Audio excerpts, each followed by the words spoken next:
All right. Hello, everybody. It's Dr. Rich. Everybody's doing well. Welcome back to the stream. Welcome back. Indeed.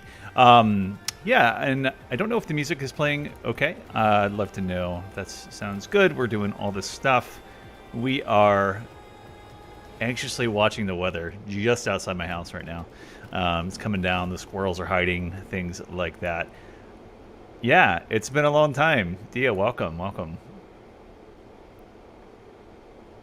We were just talking on the PWSA Discord about Chat GPT and all that stuff. Lots of changes here in the writing world, definitely over the last month or two, with new algorithms and AI programs like Lex and Chat GPT coming out into the world in more full force. If you haven't had a chance to access those,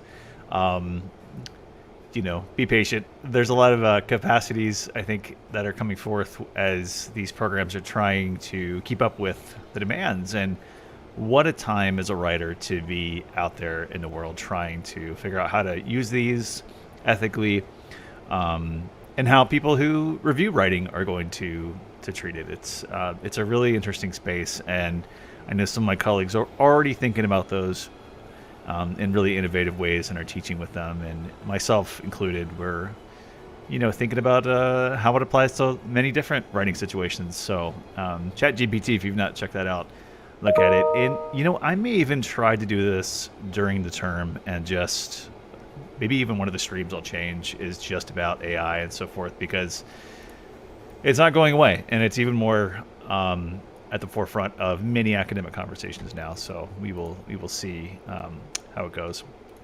So anyways, thanks for everybody for joining us. Today's topic is all about your goals, the winter edition. What are your writing goals here this year, at the start of the new year? It's always a good time to step back a bit and say, what am I trying to do? We've had a little bit of time to think, hopefully during the break, about that sort of stuff. And now we want to, just come out strong. And it's hard to come up with goals and ones that are achievable and so forth. That's something I'm working with in my classes now, with especially when I'm teaching digital authoring practicum, long-term projects, things you want to accomplish in the next 10 weeks. It's hard to stay on those. It requires a lot of flexibility at times, as much as just kind of consistent work. They do about 6 hours a week on their projects, and we're meeting regularly, sort of checking in. So it's about as much as finding your collaborators and checking in with yourself, as it is just working with supervisors and so on and so forth. Okay, so got a couple comments I want to make. I love doing this at the beginning. I think it's just a big part of the stream. So discuss a few items, as is now tradition. I'd like to once again thank Writing Center Director John Suffren in the Writing Department for supporting another term of WRIT Live. As always, I've enjoyed doing these streams. I've missed it. We were off for about 5 weeks. I was doing a bit of streaming on my end on Twitch, but wanted to come back and do this because I think workshops are really great, and sometimes they're on Zoom. But this is some public information, public conversations we can have about writing. And last term, I loved having special guests in, especially professional writers and students, as we could talk and practice some experimental tools and talk about the most pressing issues in writing studies. So thanks again to Professor Suffren, as well as the Writing Department, for the support. If you'd like to see any of our past streams, you can go right here onto the schedule, and they are usually posted in our show notes as well, so you can see that at the bottom. We also have a link to our YouTube page. If you've not subscribed yet, please do. Absolutely free. It just helps us, and you'll get notifications whenever things are posted, including when things are posted as forthcoming. So this term, I'm going to do a better job of kind of posting up, preview links to what's coming forth. And also, there are a few students who are helping me from 4001 who are adding additional content, not so much live streams, but additional content on our YouTube pages, including the account that you're on right now for this live stream. So we've got a few who are posting more writing tools and resources, especially for digital writing.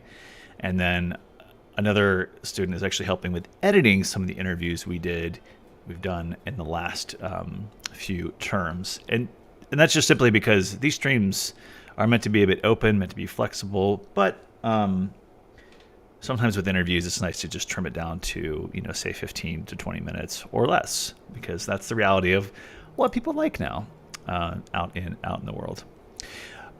Okay, so big thanks to them. As well, you can see the entire list of what's coming up for the next two streams. So we've got, just to run through this really quickly, we've got writing is failing, writing as and anti-racism, writing collaborating, traveling, revising, virtual reality, which, we may want to do this in addition to something about artificial intelligence, maybe perhaps in the revising stage on March 8th. Intervening in a conversation. So kind of wanted to just design something that may be more practical, I might say, for those of us who watch this. If you're thinking about literature reviews, that's one of the hardest things to write, I find, in any kind of manuscript you're doing for a class or an essay or something of that sort. Working with the literature and thinking about the moves that you need to make as a scholar and as a writer can be really important. And then, thinking about presentations, that kind of comes up near the end. What are some maybe more innovative ways of thinking about presentations in connection to your writing?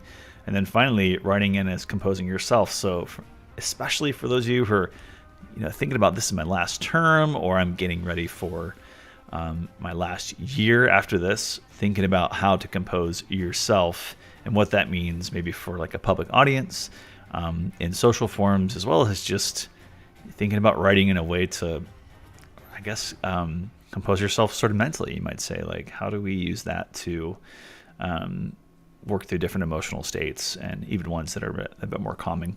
So we've got lots of stuff planned.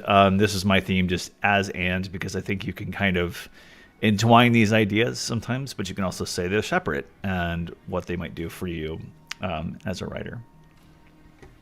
Okay, so let's go through some of this stuff. Today's theme, as I mentioned, your writing goals, winter edition. What I want to ask you all is, what are your goals for 2023? What are some things you want to accomplish with your writing? What are small and large goals you want to set or have already set for yourself? And what tasks and resources might help you accomplish those goals?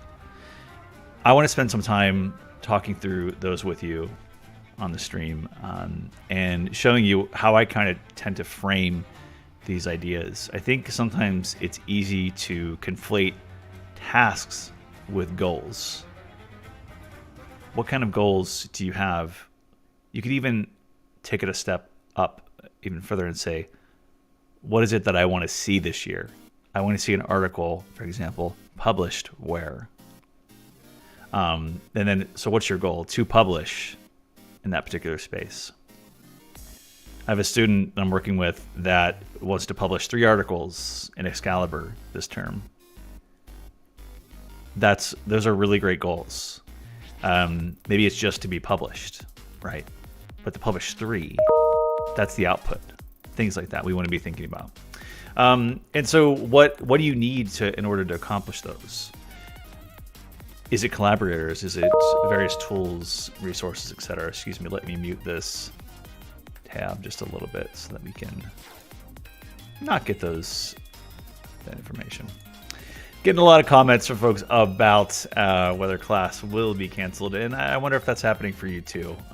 It's a tricky thing. It's hard to say. Like, snow's coming down. Is it going to be massive? I think it is, but it's hard to decide until it actually gets here, and that's the unfortunate thing. So yeah, thinking about that stuff. Here's how I want to start when I'm thinking about these things for you all. My screen is a little tiny. Let's go there. Okay, looks good. Great. So one thing that I like to do when I'm thinking about this, and these are interconnected, and given a number of things I've seen, like in books, especially like Wendy Belcher's How to Write Your Article in 12 Weeks, it's helpful to kind of narrow and get more specific when you start with goals. So what are your goals? Maybe it is, for me, like I want to, at the end of the year, I finished my book. Right? I finished submitting it to a publisher. It's in the review stage again at this point. Very happy about that. So maybe my goal is to finalize, or we'll just say finalize the manuscript, entire manuscript, after review. So I could say I want it to be published in 2023, but I wonder if that's achievable. If I tried to do that, we could see what that looks like. So we could say like after second review, something of that sort. Now it's going to be a little tricky with our fonts and so forth, but let me just shrink that down a little bit. So what are some tasks that I need to do? I need to maintain contact with editors, read through final reviewer comments,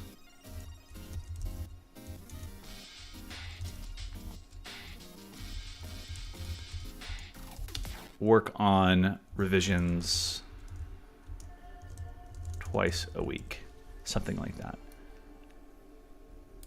Those are specific tasks, right? You could also say these are goals.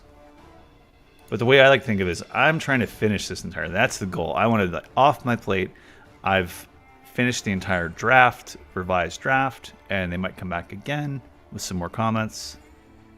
So the things that I have to do is maintain consistent contact with editors, read through and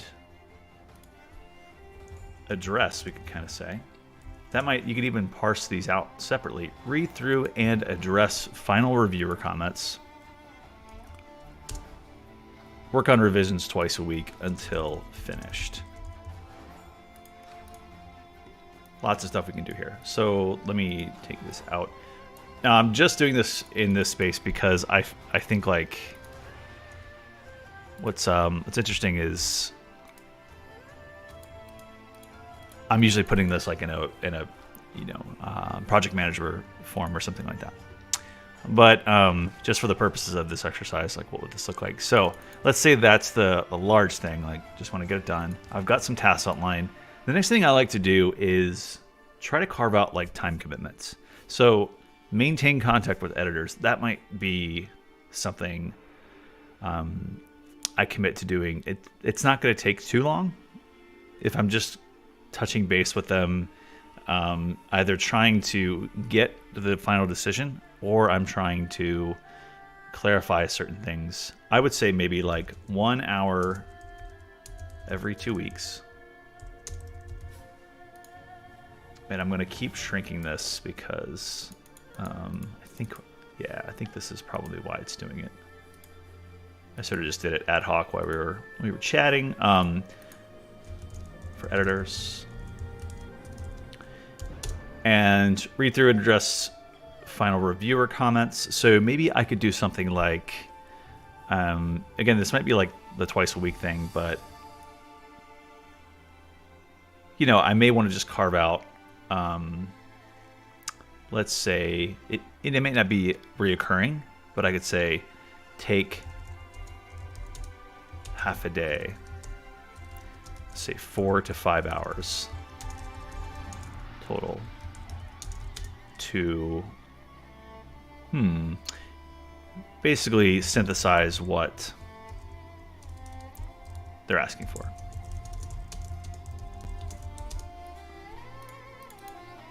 Okay, so we have those two, right? Just reading through and kind of processing them. I could say 2 hours to write response back to editors and reviewers. Now this probably wouldn't happen until after I've done the revisions. And then work on revisions twice a week until finished. Generally, and I've said this on the stream so many times, I run out of a lot of gas when I'm just staring at something for hours and hours. I need like, I need some private. I need some time to think and step away. So I may say 4 hours, 8 hours a week, working on revisions. And that's my reality, right? I mean, I teach, I do research. I know right now, like for me, doing Thursdays and Fridays those are the best days for me to be doing research, because I'm not teaching, I'm not doing the preparation and so forth. And so I need that time. So I could basically say 4 hours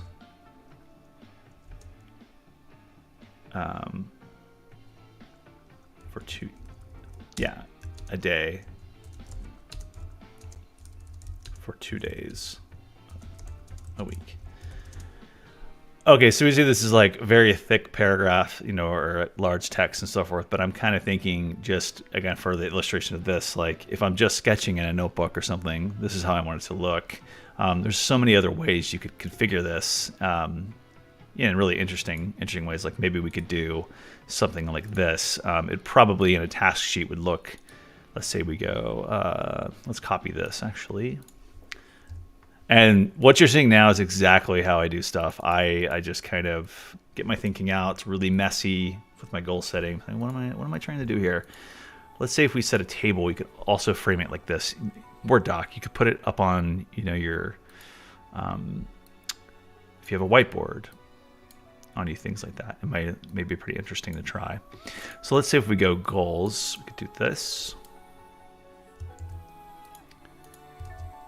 We could go tasks. We might just say like, we could even just say, I think it could be, and then time commitment. So again, if I do this, finalize entire manuscript after second review, that's going to be like the large goal that feeds into all these tasks we have here. Next, we say maintain contact. So we need to do things like this. Really messy again, but like we are trying to do something of this sort. That's the big one. Let's insert a row below. We're probably going to merge these two. And even though we have just one major goal,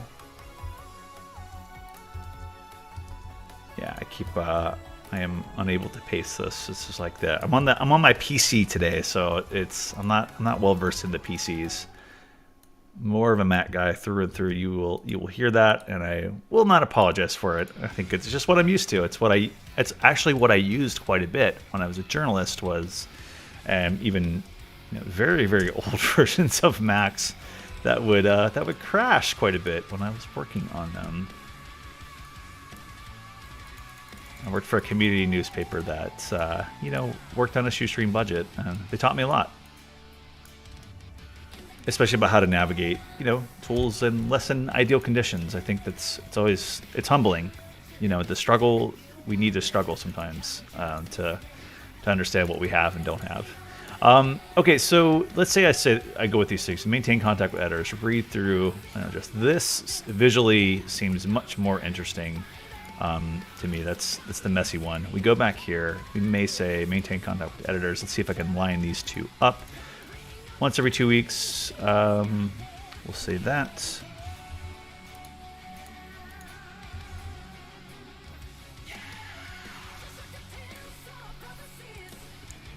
Let's go there. We'll go back here.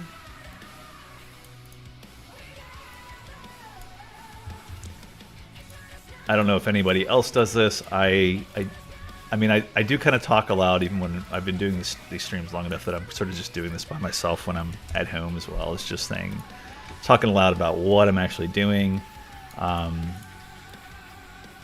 It helps me. It helps me. Becomes a kind of habit of mind once you start doing it enough. Okay, that is super tiny, or super large. So let's go back and make that 12. There we go. So it's kind of like a parsed out commitment. What we could do is make this separate because these are two two things. So yeah, we'll try to make it that way. So that seems like much more manageable. If I cross this off, I have this massive goal. Let's see if we can merge the cells. It looks kind of like that. We could, I mean, if we just need that like extra visual appeal, do something like this. So larger goal, set here the tasks that help me accomplish this goal, and the time commitments I need in order to accomplish those tasks. So pretty straightforward. And yeah, I might even just paste this up. Like I've got a wall right here. I've got one in my office. There's ways we could work from that. Now there are many other things you can use that help you cross off those tasks. I just wanted to give you a low stakes version that may be useful for you if you've not done something like this. Easy as just setting like a grid kind of in a notebook, in a Word doc and a Google Doc, which I know a lot of us have at York, in order to support what we might be working on. All right, so I referenced this last year when it was about a year ago. If you want to see sort of how I framed goals and so forth from last year, definitely check out that stream. But I want to come back to some of these comments I found that were really helpful through the website Masterclass. So it's linked here. I will put it in the chat too, because it's in the I think it's in the show notes. If it's not, it will be soon. But I'll put it here for everybody.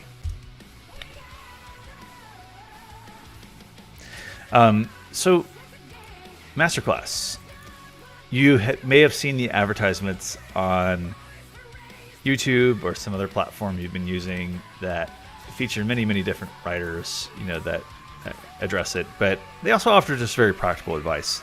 I'm not sponsored by Masterclass. I said this last year in any way, but it seems like a pretty awesome resource for writers across creative genres. And I think that even if I don't frame myself really as a creative writer by any means, more of a professional writer, because I work mostly on scholarship, but also in journalism.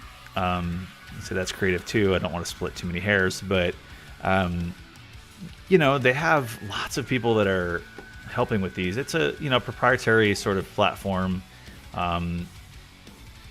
Dan Brown, many other people who are helping with like screenwriting, James Patterson.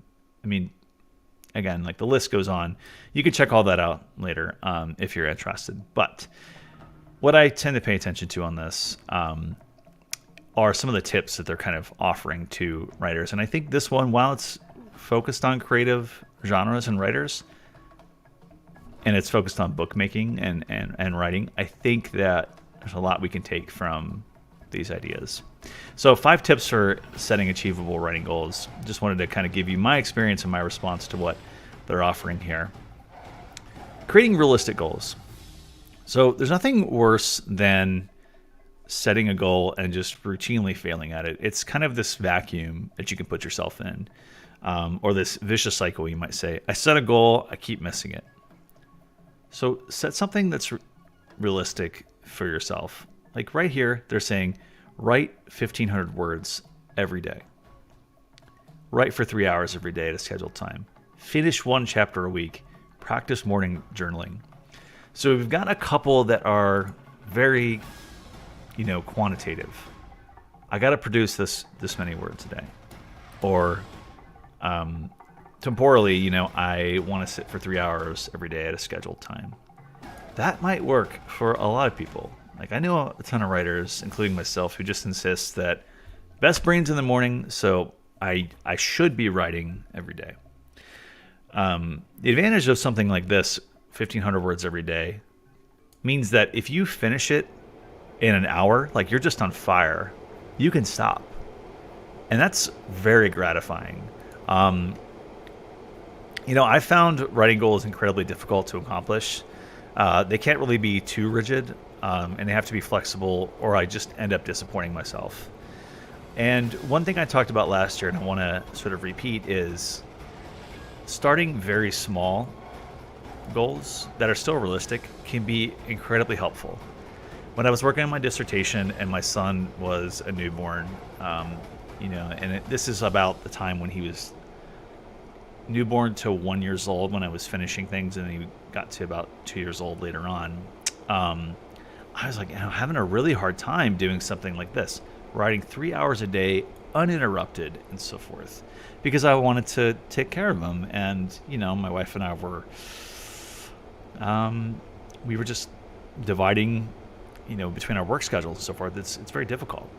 And so, if you've got something like a loved one, sort of who's depending on you, or you have lots of commitments like classes throughout the day, things like that, finding these large spaces can be really challenging.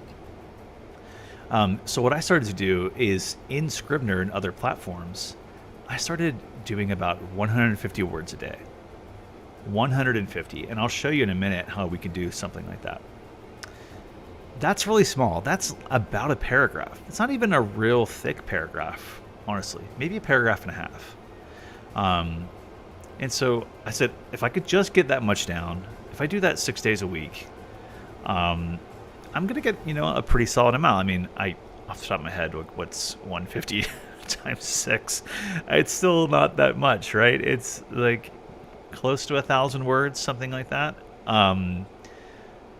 But like, that's 1,000 words a week. And if you think of that, like, you can do quite a bit of writing over like numerous weeks.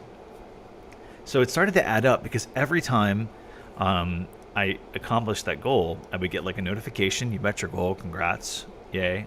And it just became easy to do. And then eventually, once I started small, I was able to get to something like 1,500 words a week or a day sometimes, and you'd have this ebb and flow. Sometimes I do a lot of, I would exceed that very quickly because, for example, I was doing qualitative research with interviews, and I might be posting in like a block quote or two and then writing about that person that I interviewed. And when that takes like 500 words, and I could say, okay, like this week I can relax. My goal tracker only says I need to do 25 words, things like that. So it was really interesting to kind of track that qualitatively or quantitatively, and then just adapt as I needed to. And I've heard writers say this again, like, I might have a word count I need to achieve in the day, and I don't stop until I've achieved it. So if you start small, it feels like you're kind of gaming the system and so forth, but I find that like it's just incredibly helpful to build on that small one first. It's like when you're doing, exercise and so forth. Like, you can't run a marathon with training for a week or even the first day. You've got to build up to that. Build up that momentum, build up that stamina for writing. And I just think you might find that you get a little faster, a little more productive when you start small.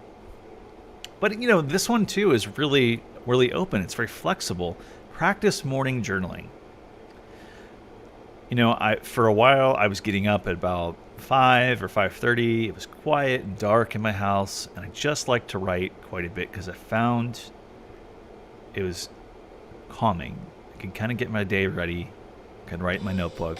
Kept it low gear, low key. And if that's just a habit to do, it ended up working really well. Now, it might not feed into finalize the entire manuscript, for example, but my goal could be to just be more comfortable writing every day. You can have these kind of more abstract goals every once in a while. So yeah, morning journaling, all of these kind of get at productivity on a regular basis. Do I free write in my journal, or do I follow prompts? Yeah, that's a good question. So I tend to just free write. If there's something I'm trying to get out of my head, I have to use pen and paper to get it out there, or to write somebody else, like on Discord, about an idea I'm having. I probably should follow prompts more, but the prompt may not match up what I'm kind of aiming for. So usually I just kind of work with topics. I do like webbing and so forth. In fact, let me just put my headset down for a second, and I can show you what I did recently, because I think it's nice to share what it looks like.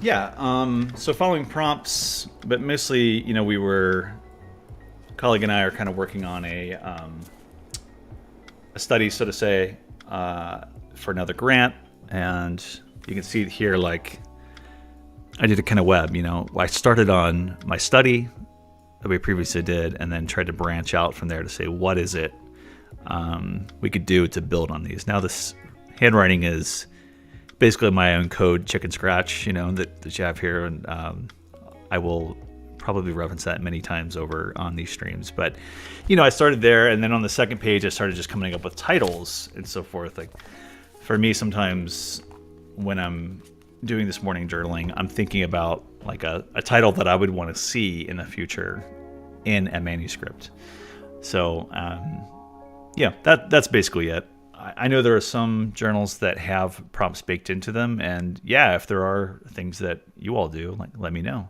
What about you? Do you free write in the journal just whatever's on your mind, or do you follow a prompt?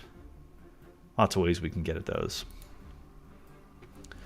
So measurable goals is the next thing that they stress here. It's goals with potentially numeric values.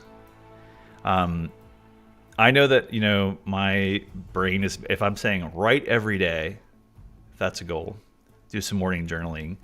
I have to carve out time in order to accomplish that.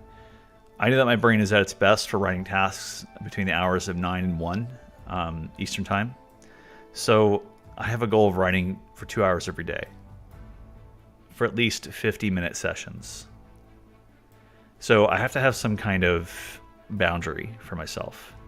For example, on Tuesdays, I'm mostly working on teaching stuff, but I want to make sure I have time to still write.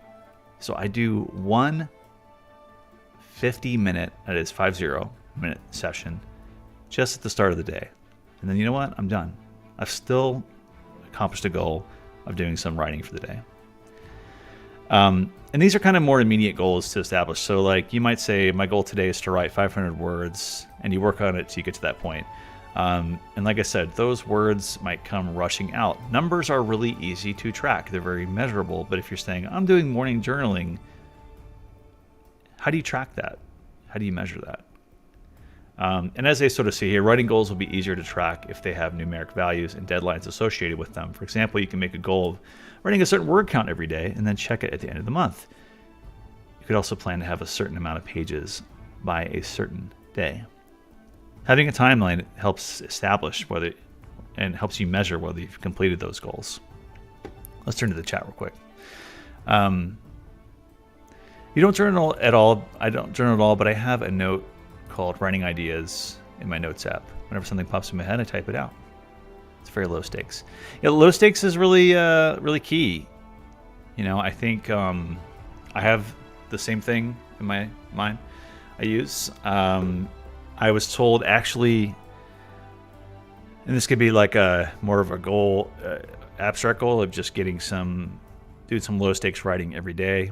I say that because I was told, and I had read about, when you're working on a long-term project, it's helpful to have, if not a notebook, just something that allows you to put thinking on paper in a low-stakes way every day. And so, whether it was like a memo recorder or it was my notes app on iOS, just jotting down ideas all the time, getting that thinking going. And I don't know if something like, I want to think about my writing every day, Monday through Friday, is very measurable, but it's still interesting. That is. And so, yeah, I think with this one, it's just about that quantitative stuff. Let's see. This is something that I've shared before. I think I can do it. free to look at it and make a copy of it if you all want to. Speaking of that, of real, sort of measurable goals. This is a Google Doc that I've talked about before. That focuses on timelines and kind of quantitative numbers and so forth that we might need to accomplish certain tasks. Let's see, request edit access. Is this who actually? I don't know who. I thought this was mine, but maybe it's not. Let's make a copy though and try to adapt it. Okay. So I'm going to go back and actually change this one so that we can see stuff being developed in real time. Why not?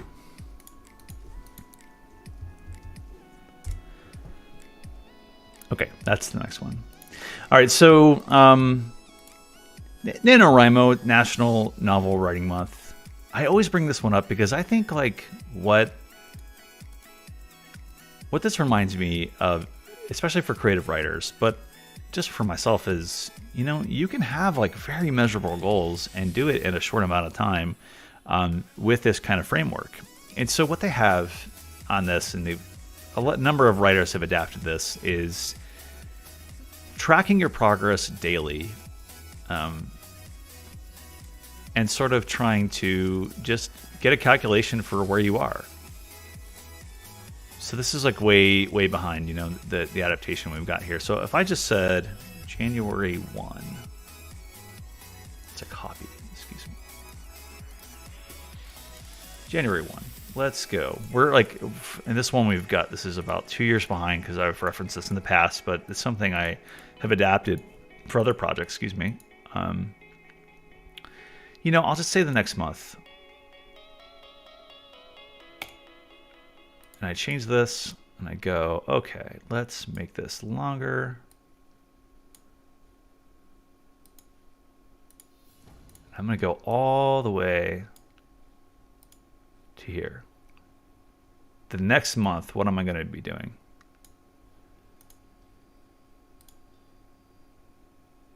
Check that out.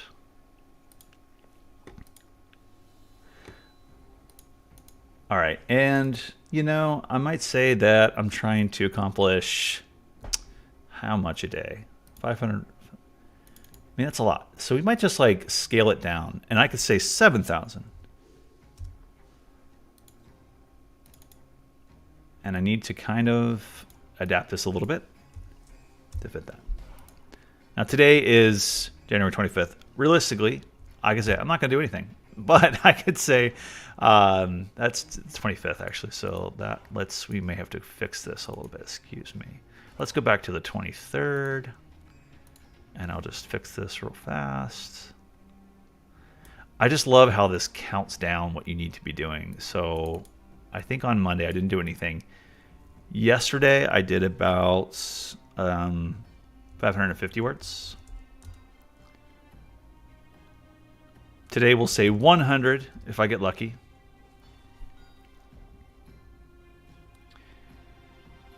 And I'd start just tracking it from there.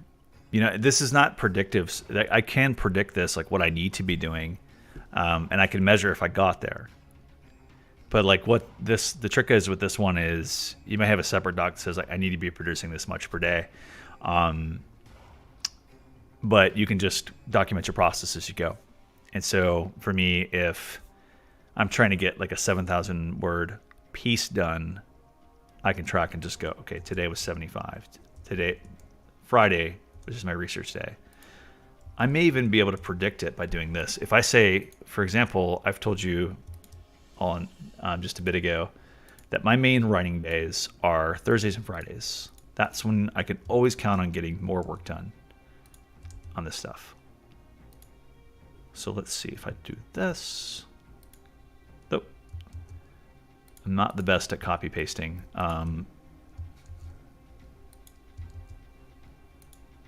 We go there. We're just going to add these in a little bit. Okay, so let's say the ideal situation is 500 words on Thursdays and Fridays for the next roughly 30 days, which is what NaNoWriMo and a lot of these projects depend on. So it looks like if I were to do this, let's say I didn't do any writing those other days, what would that look like?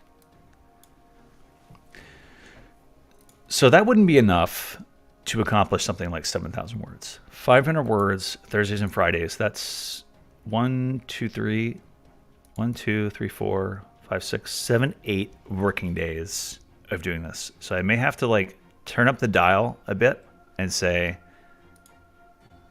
I need to do more if I'm only doing it on those days. I generally don't do much writing on the weekends. I will fully admit I have made that decision and I have the privilege not to do that. But, you know, I'm usually doing a lot of teaching prep and stuff like that. So we'll just count those as zeros. But Tuesdays, I'm doing mostly teaching things. So how could what would be manageable those days? Maybe I could say 250.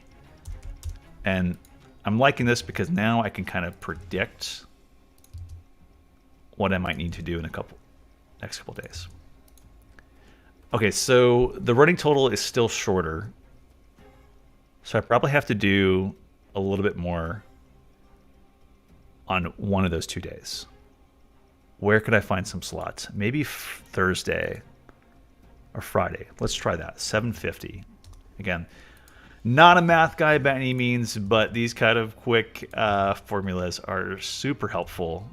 And I'm grateful to NaNoWriMo and the authors who participate in it for, you know, helping me figure that out. Now, this one is a little rough. We don't know how many days are left. Like, it's part of a larger formula. I'd have to mess around with that just a little bit. We could say, like, days to 23. Let's go 0, 2. This will probably count it down for us a little bit more. Days left to Feb 22nd. That's 28 days. That's what they're saying. Okay, so every day I know how much time I have, but we're still a little short. So we have to kind of adapt a bit more. 750, 750, 750. What if I said near the end, I'll probably have to crank it up a bit more.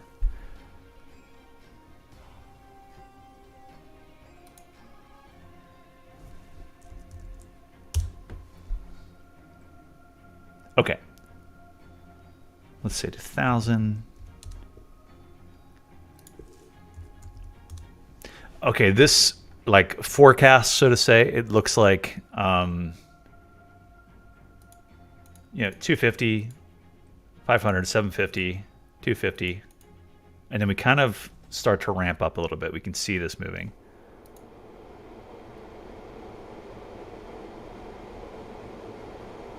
Yeah. Hello, Professor Bell. Yes, good question. What if numbers quite capture what you accomplished, but maybe I did mostly reading research, so I didn't get the words down, but I did work on the project. Yeah, and that's tricky. Like, I think what the limitation is of this model is it's all about just getting the words down, right? So you might need to think about like how those factor in. Like, what I would probably do is I'm saying I'm working on these projects maybe Mondays and Wednesdays, for example, are days of just reading and thinking and so forth. When I've talked to writers who do work on NaNoWriMo, especially with this kind of condensed model, like finish a project in 30 days, what they're typically doing is doing all the research up until then, doing the world building and the kind of character suggestions. But I think in academia and scholarship, it doesn't quite work that way. We're kind of dancing back and forth between reading and writing all the time. So again, if I have these zeros, it probably means I'm not doing, it's not that I'm not doing anything, it's just I'm not putting words down on the page. So yeah, like I wonder if like another category on reading time could be useful. And also, like, with our goals, we might say, like, the task is I need to actually read through these comments, but I could also add stuff like return to literature on topic, and we might even say something like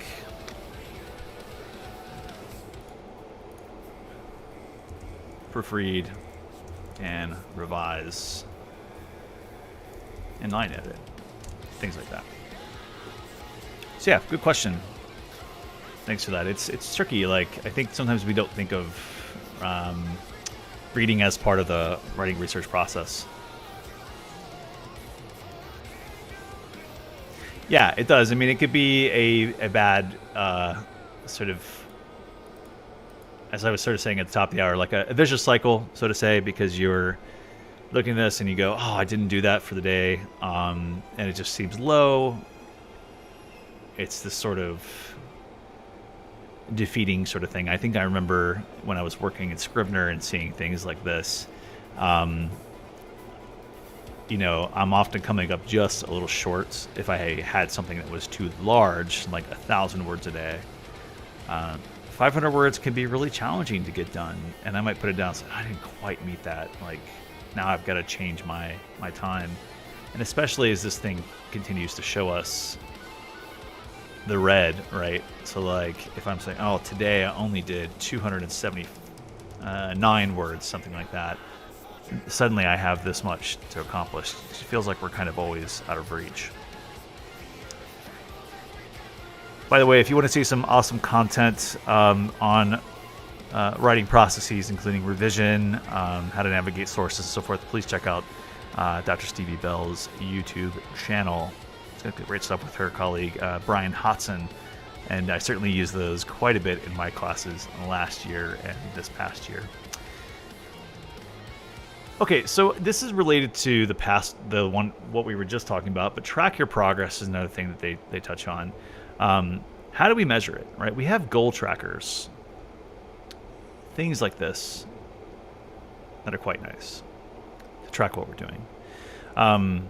I have in the past streams demonstrated how things like Ulysses, programs like Ulysses and Scrivener allow you to track your goals. Ulysses is a markdown platform that allows you to, set your goals and then export your work into HTML. Markdown, goal setting. So I can just show you a visual of what that looks like if you're interested. But it gives you like a goal, sort of like this, where you can see in a sort of separate widget what you're trying to accomplish or what your rough estimate is. I want to get about this much done, and here's how many days I have left. Again, more specifically in the numeric category, but how would you track your stuff if it was more abstract? Is it just checking in with somebody every day? This is what I did. Here's what I accomplished. It's that accountability we always hear about in writing groups. That's a way of informally tracking your progress through note-taking and conversation with your colleagues. I can't hear these delicious tunes, so I'm going to turn it up just a little bit. But, you don't want to lose track of how far you've come. And I think just some kind of constant communication, whether it's with one of these platforms or something else, can be really interesting to try. One thing that I've linked to as well here, I'm going to put this in the chat. It's something I found actually this morning when I was thinking a bit more, getting ready for today's stream, was Google Workplace and its marketplace has an add-on called Writing Habit, and it's an add-on and extension that's actually just to the right of your screen that you can put in, and it'll let you customize the goals, whether it's something that's more informal or it's heavy hitting like this one we see here. I will post this in case you're interested in checking it out.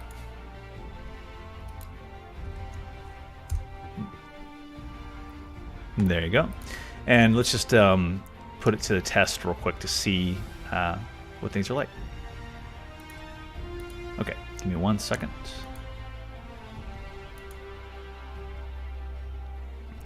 All right, so this was an untitled doc I think we had. Okay, so I'm starting fresh, right? I want to enter this. Let's just say this is like draft doc for ideas for new article. We'll say something like that. This walks you through how to install it. Maybe you've used extensions before. I don't use them that often, but again, this morning I was like, I didn't reference this last year. I want to try it, see what you all think. We go to extensions, we go to add-ons, manage add-ons. It looks like it's already here. I can start tracking right away. Now the default of this, as you'll see, says something like 100 words remaining, 1,000 words remaining. Here's how much you need to do to finish by April 25th. So set large, long timelines. That might be what we would do.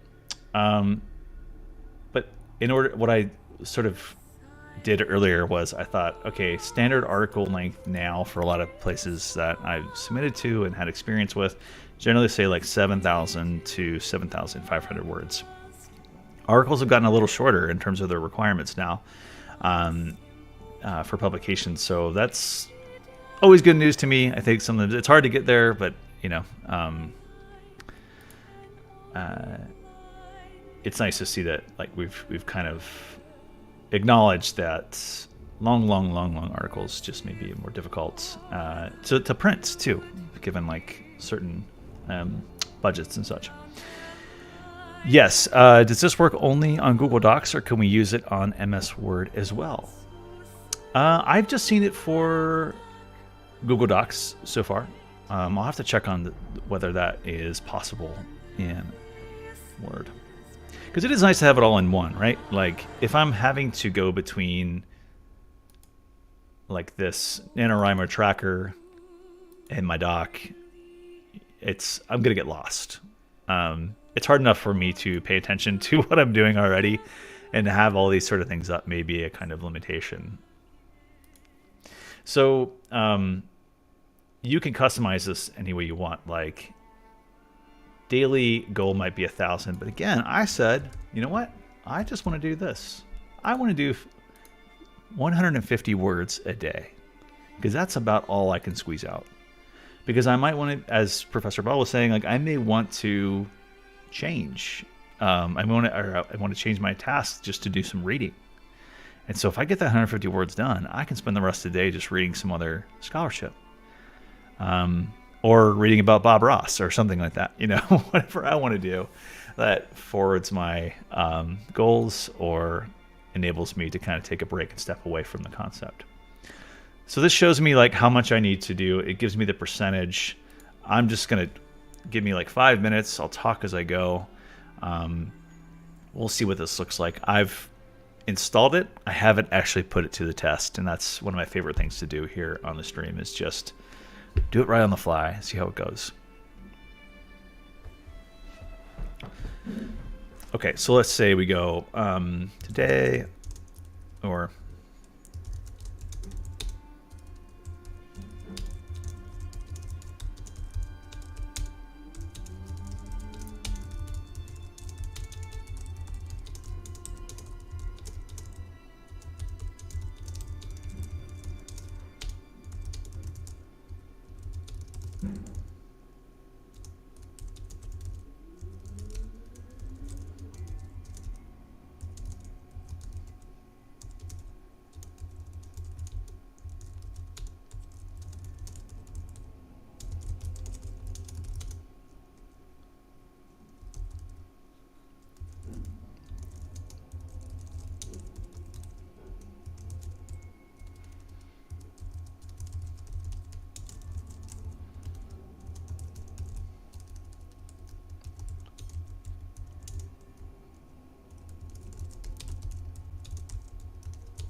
so we can see the percentage climbing up here. Again, very like quantitative. It's saving it in real time. It's checking it. It's telling me about the writing streak that I have. Let's see. I'm gonna see if I can get there real quick, and then we'll cut to a brief break. Lots of possibilities.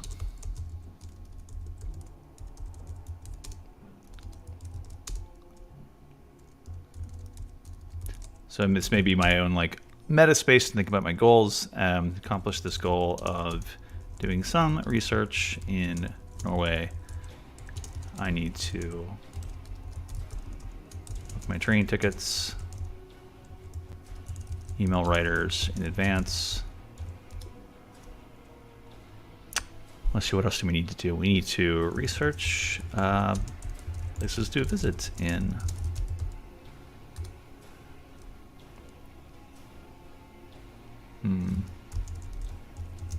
bring some recording tools.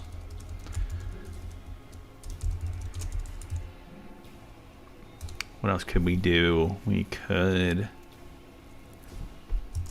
have ethics docs in place. Submit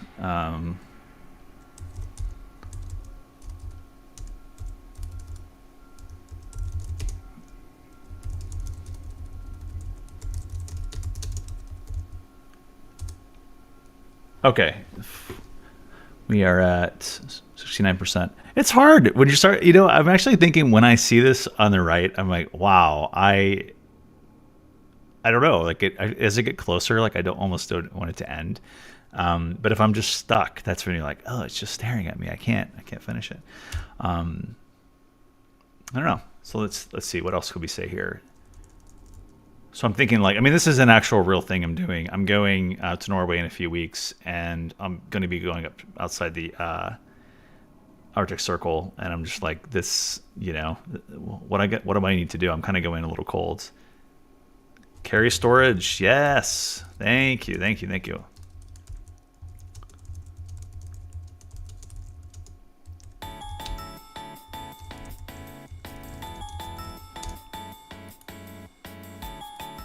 That song suddenly kicked up a little bit. We'll see how it sounds in the in post.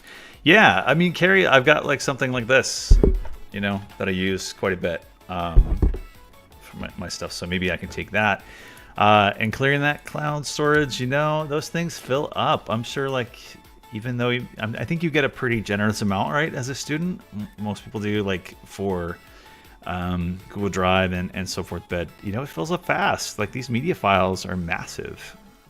When you're trying to do power banks. Yes, bring a power. I just got one of those because I was on a trip and research visit in Montreal, and I ran out of juice when I was in the middle of it. So thank you. Small one for phones and cameras. Yeah, power bank. You can never go wrong with those, and they can be a. No, it's not. You are well prepared, especially if you've had the experience. I'll say make sure my applications on phone and computer are updated.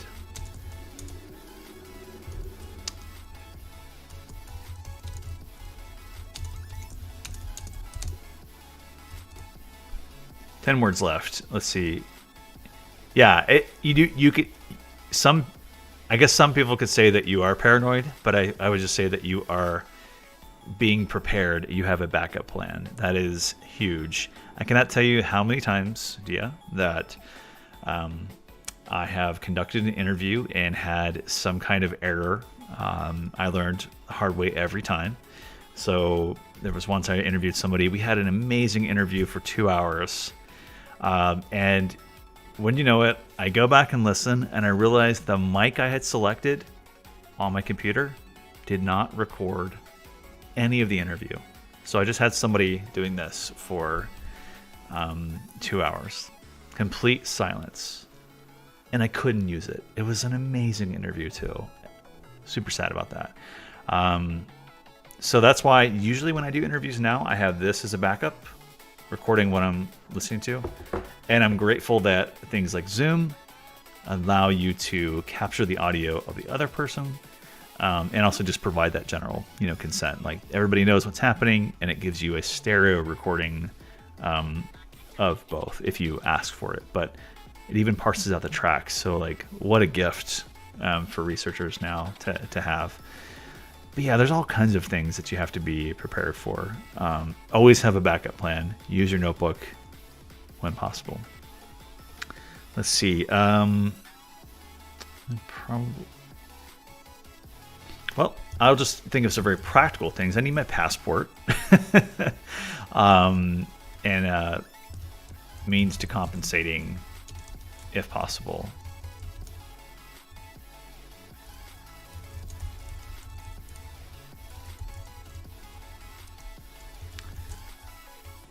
Of my study. Yes, and backup SD card.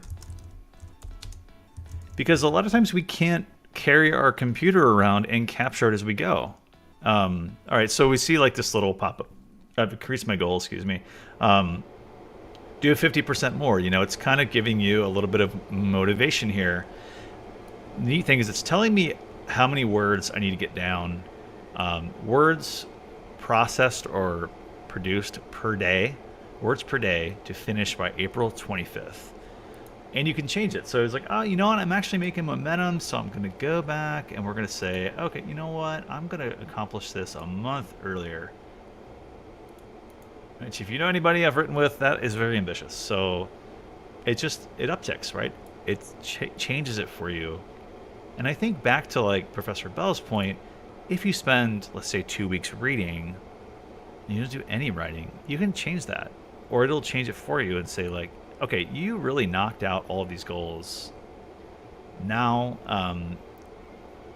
or you were on a roll at first, but you're kind of coming back to it. So like, it will know if you've not done that writing, and it'll say, all right, we've scaled this for you automatically to say, now you need to be doing 300 words a day. And that can seem kind of intimidating, but I think if you're going back and forth between writing and reading, where you just have a kind of gush of information every time, that might be okay. All right, so I've gabbed for quite a bit. I'm going to take a little break. We're here till 1. Let me just cut to that, and yeah, I will be right back. Let's do this.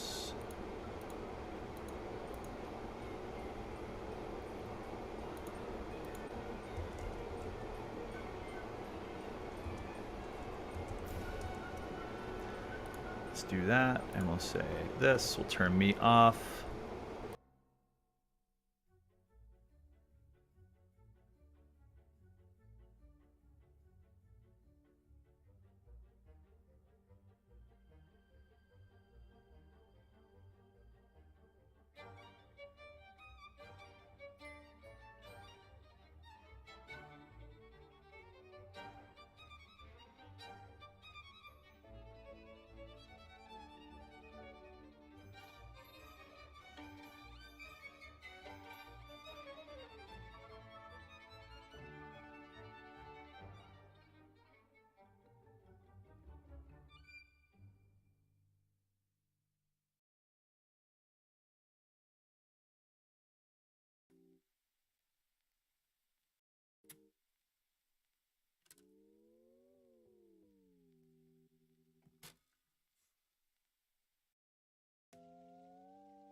Hello, we're back just for a little bit.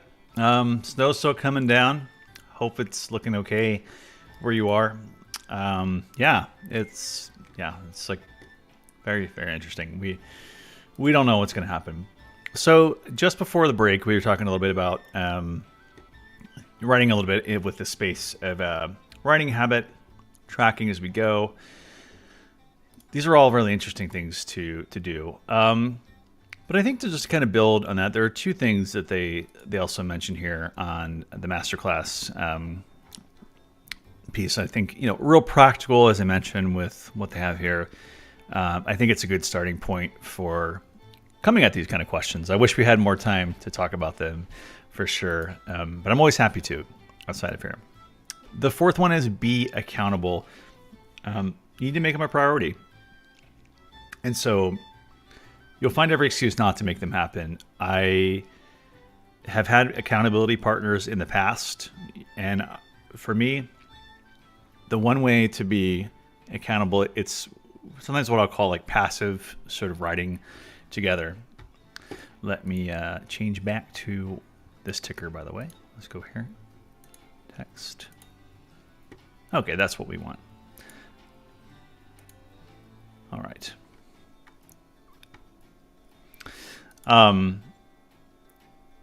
Making that priority, having that sort of time management, I find I can compose myself more if I'm writing with other people in the company of others. It's just like this kind of, some people will call it body doubling, where you're just kind of, by watching somebody else in a passive way, that is, write, and you're near them, it's just motivating. And it's incredibly valuable for me.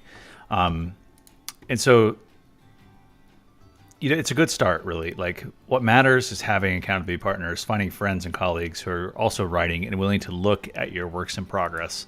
So what I mean by that is, every week I'm not saying, can you look at this, or have something to produce to show you, right?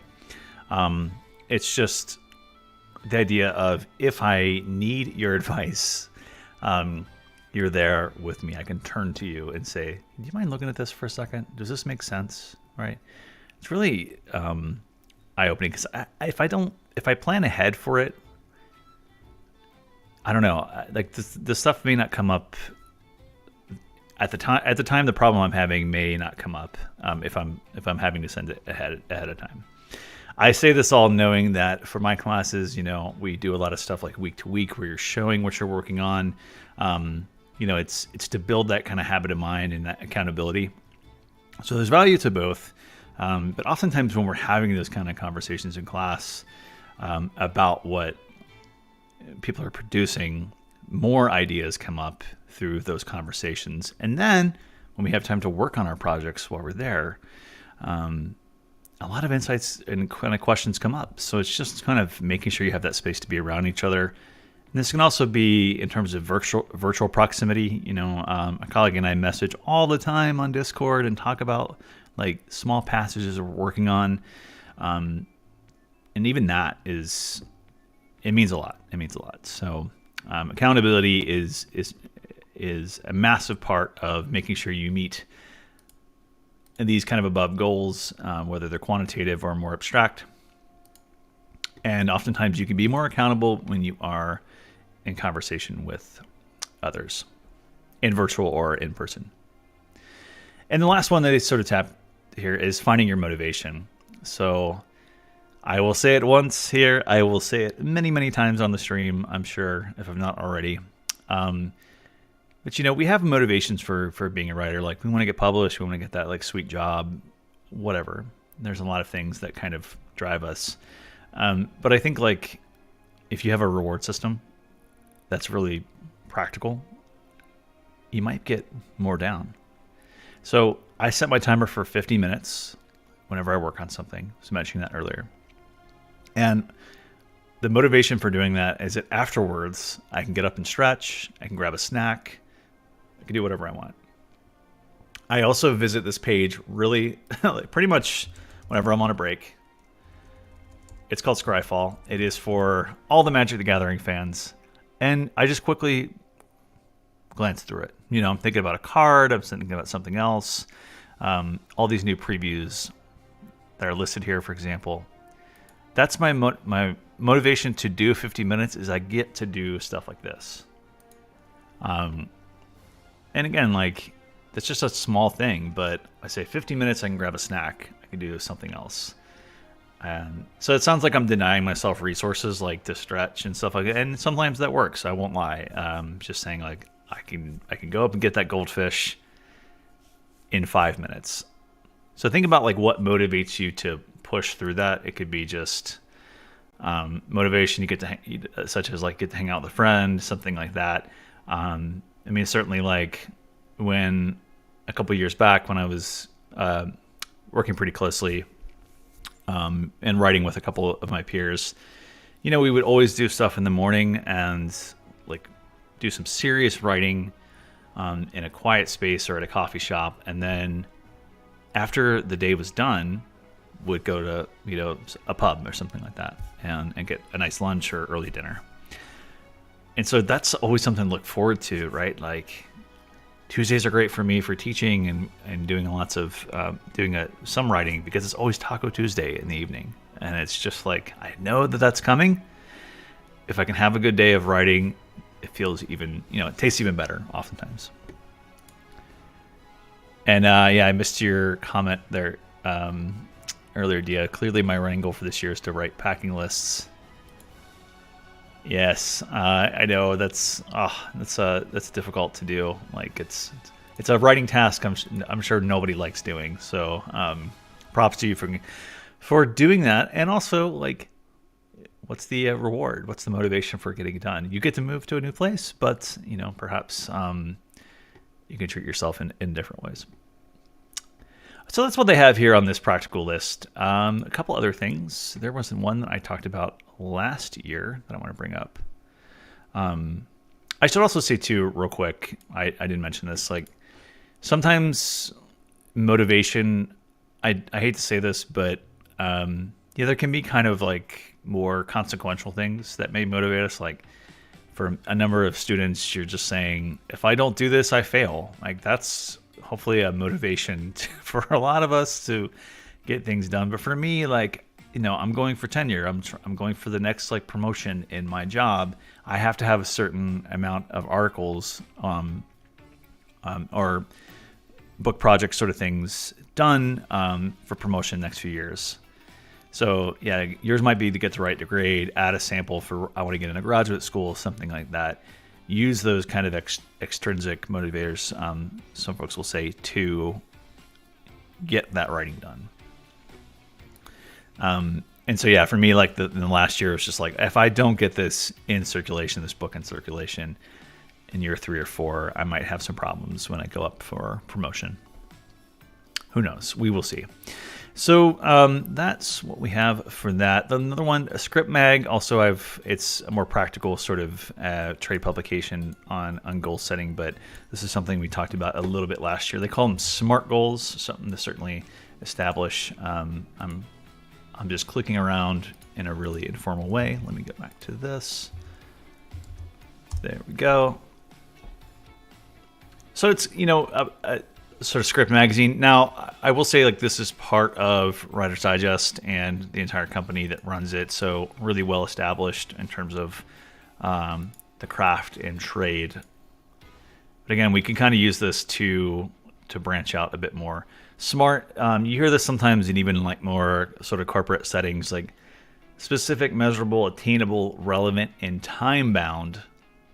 So again, how do we measure what we're doing? If you're going for a goal of 5 pages a day, for example, but you're only meeting it in half the time, you would end up needing to up your game or adjust your goal, as they sort of say here. Attainable or actionable, they can kind of say. So doing 100 words a day or 100 pages a day probably isn't attainable. Something more attainable, as I mentioned earlier, maybe just 1 page a day or half a page a day. And you might be thinking, like, that's almost too attainable, but like I promise you, sometimes just getting a page a day, like you'll be grateful to do that. a number of writers have talked about not being able to accomplish much, but producing a great manuscript by just staying low key, staying keeping it like a very attainable goal by having a small quantitative, goal or task.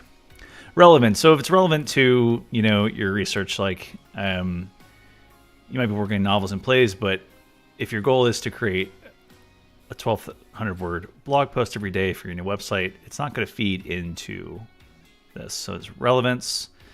What's going to be most relevant for the project you're working on. So this might go back into reading. Like reading is a relevant part of accomplishing these goals you have, we might say. So don't think of it as separate or as not relevant. It very much is. And I think that the conversation we had today is a good reminder that doing some reading and stepping back, actually not producing words, is a relevant goal. And then time bound. This is back to what we sort of stressed before, which is, write an hour a day, or sit in the same space. Commit yourself to working on your research and your writing and your reading for 3 hours. It might be that sweet spot, like I mentioned, 9 to 12, 9 to 1. And this, it's sort of a habit of mind you might develop. Like the only reason I developed that kind of capacity to maybe do like 9 to 1 or 9 to 12 was because for a long time, when my son was kind of moving from like newborn to toddler, I just had a few hours. If I was lucky, I'd have a sitter come by while my partner and I were both working. And so, they come out of somewhere, right? And we need to be realistic about how much time we have each day or each week to work on projects.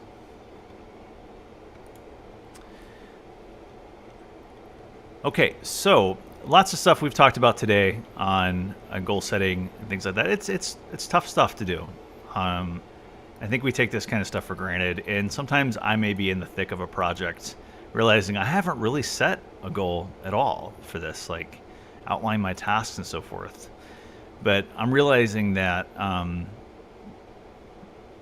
I benefit from this, but so do external audiences. I am working on a grant right now that asks for a timeline of when I'm going to be accomplishing everything, and it's hard to do because I sometimes don't know until I'm in the middle of it, right? But to give some kind of rough idea can be immensely helpful. Okay, so let's wrap things up. I'm going to talk just about, again, what's coming out in the next few weeks. And putting a call out there for if you know anyone who might be interested in participating in our live streams.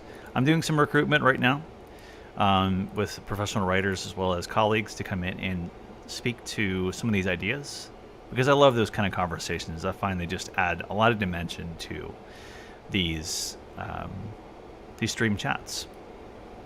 So today we did the winter edition of your goals. Thanks for your conversations about those, and best of luck to you too for carrying those out. But next week we'll talk about writing is failing. So what does it mean to fail when you're writing? How do we grapple with this idea of failure, and how might failure be motivating? It's such a negative word, right? We think of failing that grade, but there are ways to kind of have small failures, right? Like it's important to fail at trying on a certain task, because then you can adapt it or grow from it and so forth. That's something we talked about this week in my classes especially. Was I had a tool, for example, that messed up, one person would say, or I couldn't do this because everybody was not feeling well, something of that sort. You could kind of classify that as small failure. Those are small failures. What do we do with that when we receive it? And how can we reframe how we think about this kind of concept? And we move into discussions of anti-racism and how conversations have grown since last year, when we were seeing out in the field best practices for anti-racist publishing. Have those changed at all? Have they been adapted? We want to talk about that kind of stuff. And then more general things, collaborating and traveling. I'm particularly tying this to my Norway research trip. I want to say expedition, something like that. It feels like I'm going up into the Arctic, which I am, coming up. So what does it mean to kind of write and travel and things like that? What's at stake when you do that? Virtual reality, revising, so on and so forth. We've got a lot planned for you. So I'm really excited to do this over the next few weeks. And, adapt as I go. We'll see how it goes. But other than that, do check out our streams moving forward. Again, we have lots of different appointments and possibilities here in the Writing Center. You can always contact me through the York resources and so forth if you have ideas for streams. Any and all are most welcome. Other than that, have a great rest of the week. Good luck with your projects. Stay safe out there as the snow continues to accumulate. Thanks. Bye.